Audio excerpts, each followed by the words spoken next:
Tanan mga badiday, manglaba na punta kay daghan kay taglapunon, naglapon og ang mga bulingon. Nag-abot ang bulingon og ang pilunon mga badiday pagkalamiha ani trabaho badiday. Banat lang jud ta permi ani kay wa man tay helper, wa man tiglaba na to. So kita maning kamot og laba ana kadaghan kayo.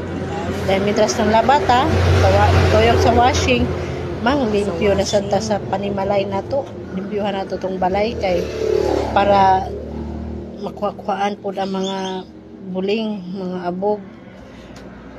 Dayon, mintas ang manatag pang limpyo, panilhig, panlampaso, adto na po sa kusina, manghugas na sa mga hugason kay aran kadaghan kay tag hugason kay ganiha galuto mi sayo sa buntag wala pa man nahugasan then nahurot na pud ang mga sudan mo na nang hugas ko sa mga kalderin, plato ug uban pa then manilhig ta dito sa atong abuhan sa likod kay para dili pud lain tanawon no manglimpyo tag tarong kay lisod na